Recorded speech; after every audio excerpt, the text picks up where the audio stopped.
des craintes réelles, des craintes fantasmatiques. Moi, je les appelle fantasmatiques, ces craintes sur la renormalisation du fumeur, sur l'effet passerelle, c'est du pur fantasme. Mais le fantasme, ça fait vendre du papier, ça fait vendre des ordres de télévision, ça fait vendre des tas de choses. On va essayer de voir si, en santé publique, on a vraiment, avec ce dispositif, un réel progrès. Alors, très rapidement, 78 000 morts en France, je vous l'ai dit, c'est la ville de La Rochelle, la ville d'Antibes qui sont envoyées de la carte toutes les années en France, on n'en dit rien. On sait qu'aujourd'hui, 2 fumeurs sur 3 vont mourir de leur tabac, et le coût public est absolument exorbitant, puisqu'on a un débours d'environ 15 milliards d'euros en termes de déficit public, mais aussi 15 milliards d'euros qui rentrent dans les caisses de Bercy. Et ça, les politiques ne sont pas prêts non plus à scier la branche sur laquelle ils sont assis. Je ne vous parle pas du coût psychologique de la mort, de la maladie, des gens qu'on enterre en kit, c'est-à-dire une année une jambe, l'année l'autre jambe, puis le reste la 3e année. Donc ces douleurs ne sont pas chiffrées dans l'économie et nos économistes ne savent pas le faire. Alors, quelles sont les forces en présence ? Les forces en présence, c'est d'abord la prévention du tabagisme, l'aide au sevrage. Ça, c'est ce qu'on va amener dans la balance pour faire arrêter les gens. Et de l'autre côté, on a les puissances des cigarettiers. On a les campagnes de marketing qui sont masquées, qui avancent masquées, mais qui sont efficaces, et l'incitation aux jeunes. Puisque quand on fait rentrer un jeune dans le tabagisme, on se fait un client pendant 25 ans. D'accord ? Et quelquefois 60 ou 70 ans, si on a la chance d'avoir des gens qui résistent au cancer. Alors, donc, cette balance, elle est à peu près équilibrée aujourd'hui. Je dis à peu près équilibrée parce que le nombre de fumeurs ne change pas. Donc, on est dans quelque chose qui fonctionne, et les cigarettiers, là-dedans, jouent un rôle extrêmement important, évidemment. Quelle est la stratégie ? Notre ennemi, c'est la fumée de tabac. Jacques nous l'a rappelé tout à l'heure, c'est-à-dire des produits de combustion du tabac. Et à travers ces 6000 produits, je ne veux pas répéter ce qui a été dit, on a des produits, on a des composants que vous connaissez bien. Alors, tout ce qui va éloigner le public de la fumée de tabac est bon à prendre. Tout ce qui va éloigner. Quel est notre arsenal, nous, en tabacologie ? C'est les substituts nicotiniques. Personne n'en parle trop. Le Ziban et le Champix qui marche bien, mais qu'on a dézingué à TF1, Antenne 2 le soir, à la télévision, donc les gens n'ont plus envie de l'essayer, parce qu'il paraît que ça tue plus que la cigarette. C'est curieux. Et puis les TCC, mais les thérapies cognitives et comportementales, ça coûte cher, il faut avoir des gens formés, il n'y en a pas beaucoup, donc on va dire que c'est extrêmement confidentiel. Puis les techniques non validées, ou quelques-unes de plus en plus validées, certaines médecines douces comme l'acupuncture ou l'hypnose, et puis les grandes arnaques qui marchent dans 98% des cas à 10 minutes, évidemment. 10 minutes après l'avoir pratiqué. Donc quelle est la place de la cigarette électronique là-dedans, du VP ? Eh bien, elle permet d'apporter une efficacité de prescription de délivrance de la nicotine. Elle est efficace avec les nouveaux matériels. Il n'y a pas de CO, il n'y a pas de goudron, vous la répétez. Et ici, vous avez des courbes, on ne voit pas très bien, mais il n'y a pas de monoxyde de carbone.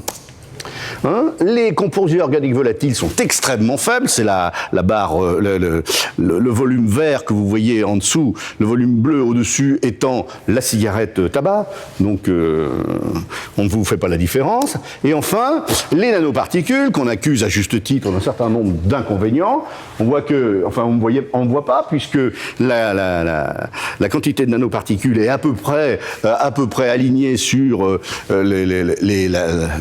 la barre des X, là, et tandis que les nanoparticules de la cigarette conventionnelle est au-dessus en rouge, vous voyez qu'il n'y a même pas à discuter sur les quantités. Donc, la cigarette électronique peut-elle donc entrer dans cet arsenal qui nous permet de lutter contre le tabagisme ? Du fait de sa non-toxicité immédiate prouvée, il n'y a pas de problème. Et cette étude récente montre que, et ça c'est une étude qui a été reprise d'ailleurs par l'enquête anglaise, 95% moins toxique, entre guillemets, que la cigarette conventionnelle.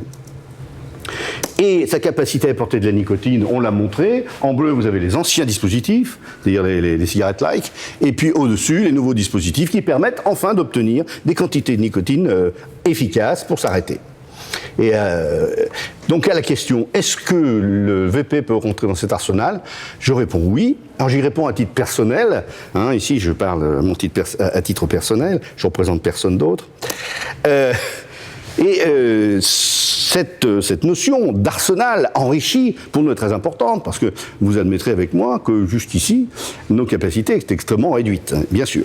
Tout ce qu'on sait, c'est que 97% des fumeurs qui tentent de s'arrêter seuls, ça ne marche pas.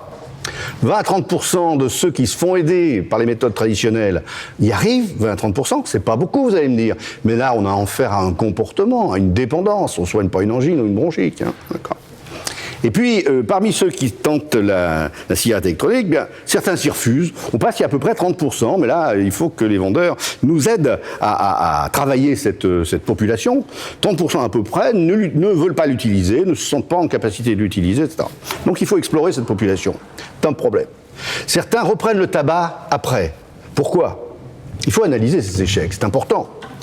D'autres maintiennent un tabagisme résiduel. Alors, c'est pas merveilleux, c'est pas non plus dramatique, mais il faut se poser la question du pourquoi. Et il y a quand même un solde important, et Jacques vient de le montrer ici avec l'Eurobaromètre, important, qui s'arrête totalement de fumer. Et là, c'est un succès, c'est la solution. Alors, pourquoi est-ce que les gens... on ne connaît pas la population, mais on sait pourquoi ils ne veulent pas. Parce qu'ils ne veulent pas utiliser, parce que c'est trop compliqué. Il y a des gens qui n'aiment pas le compliqué. C'est pas adapté pour eux. C'est-à-dire qu'on leur l'a mal vendu. C'est-à-dire qu'on n'a pas trouvé le bon matériel, le bon arôme et la bonne dose de nicotine. C'est pas bon, là aussi. C'est qu'on s'est mal débrouillé pour lui présenter le produit. Et enfin, c'est dangereux. Bon. Certains n'ont pas envie de poursuivre. Pourquoi? Ça assèche la bouche. C'est vrai que le propylène glycol est un asséchant. Il prend le propylène prend l'eau dans l'atmosphère pour le transformer en vapeur. Alors là, il faut essayer de trouver une solution. Il y a des pannes, bien sûr. Il n'y a pas de plaisir retrouvé. Là, on n'a pas su trouver la bonne solution en vendant la cigarette électronique, en lui vendant le matériel. Il y a une certaine lassitude. Là aussi, il y a un travail extrêmement important à faire auprès des boutiques. Et puis d'autres qui disent « j'ai lu que c'était dangereux ». Alors dangereux, pourquoi? Ben, c'est le fruit d'une campagne que vous connaissez bien, de ces campagnes de dénigrement. La logique des journalistes, et avec Jacques on les fréquente même assez souvent, les journalistes ils vendent de la polémique. Moi, un jour à Europe 1, au bout d'une demi-heure d'émission, le journaliste est venu me voir en me disant ça marche pas. Vous ne rentrez pas dans le chou des gens qui sont en face de vous. Et j'avais Brice Lepoutre et le patron d'une chaîne, d'une autre chaîne de vente. Je lui dis, mais je ne vois pas pourquoi je viendrais polémiquer sur des choses qui sont justes. Et là, j'ai compris là que la journaliste m'avait embauché pour faire de la polémique. Alors, la première polémique, c'est celle-ci, 60 millions de consommateurs, on s'est bien écharpé avec eux, d'autant que j'étais à peu près à l'origine de cet article, et je leur ai envoyé toute la biblio qu'il y avait à l'époque. Pour ce qu'ils en ont fait, j'étais pas très content. Ensuite, le fameux article japonais, où on avait expérimenté la cigarette électronique dans des températures qui ne sont pas les températures normales d'utilisation. Puis ensuite, évidemment, la DGCCRF, récemment, qui dit que les produits sont dangereux, parce qu'il manque 1 millimètre dans la taille de l'étiquette où il y a la tête de mort. Et enfin, les explosions. Alors, je vous signale en passant que tous les jours, il y a des batteries de téléphones qui explosent et on n'en fait pas la une des journaux. Donc tout ça est bien orchestré, mais ça s'imprime, vous savez, dites du bien de mes voitures, dites-en du mal, ça n'est pas important, l'important c'est d'en parler. Et là, les journalistes et les cigarettiers ont très bien compris ce qu'il fallait faire. Alors les vrais dangers, c'est quoi? C'est peut-être la fausse sécurité de l'usage mixte, c'est-à-dire que le petit tabagisme, c'est quand même pas complètement innocent. Donc il faut essayer de travailler dans le sens d'un usage unique du VP chez le fumeur. Deuxième danger, c'est l'appropriation par les cigarettiers.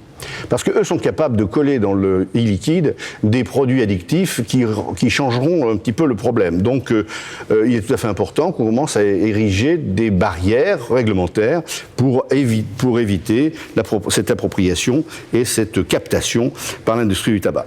Et puis, le vrai danger aussi, c'est la multiplication des interdictions.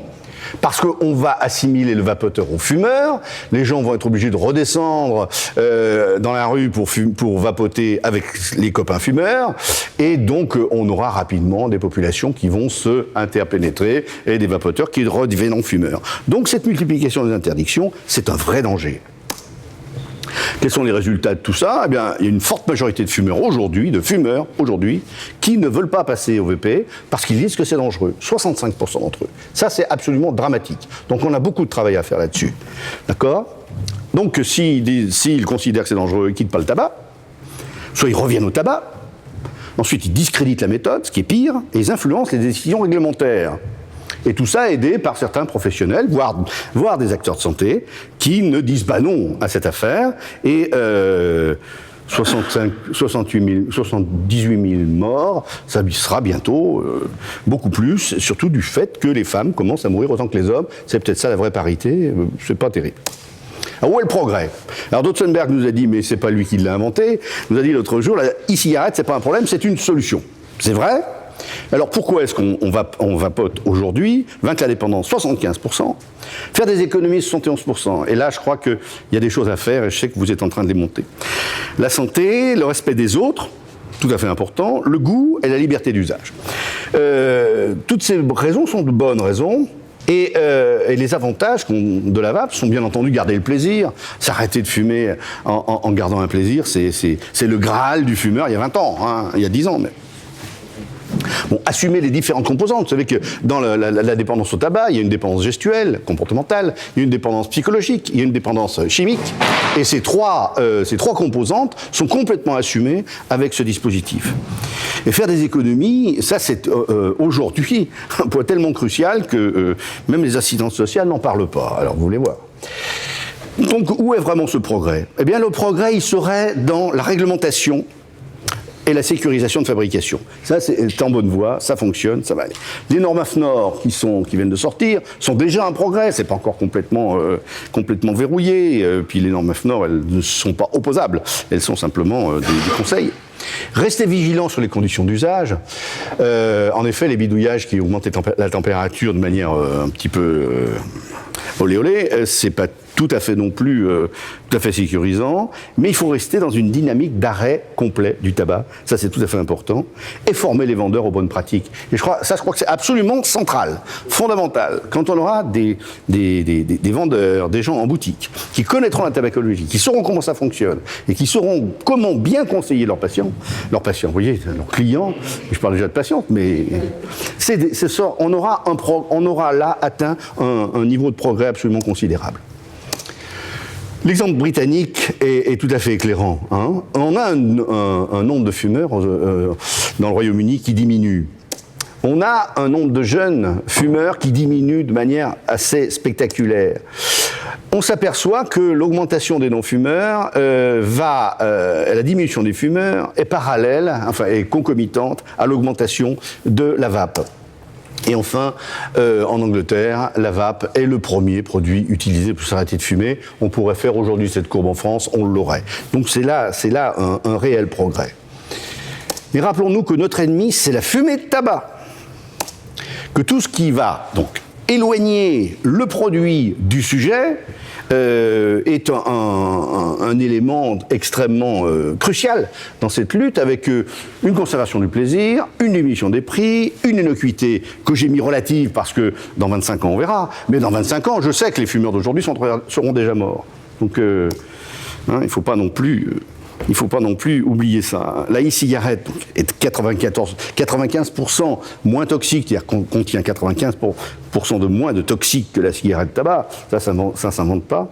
On ne connaît pas les effets toxiques à long terme, mais je vous le dis, on connaît parfaitement ceux de la fumée de tabac. Donc, je fais des vœux. Des vœux, le premier, c'est que les décisions de nos politiques, c'est dommage que le maire soit parti, mais soient basées sur des données scientifiques et non pas sur des fantasmes. Ce qui est le cas actuellement.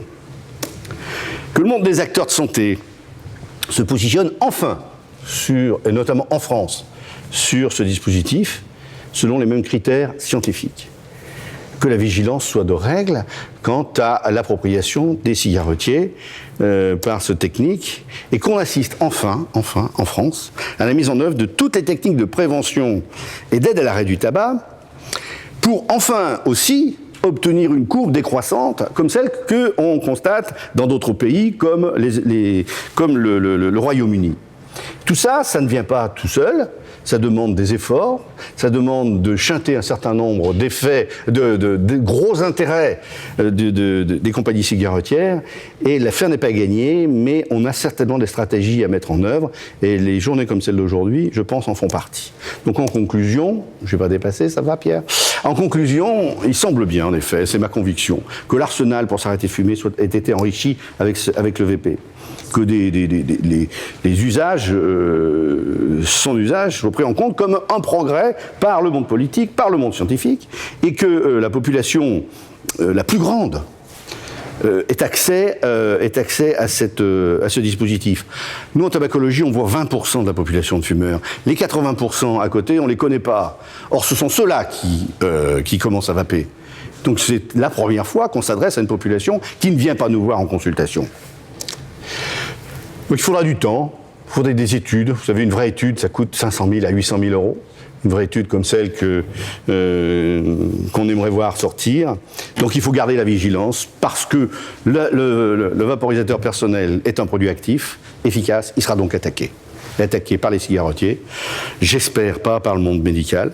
Et je garde quand même une grande confiance et beaucoup d'espoir devant ce dispositif-là. Et je vous remercie.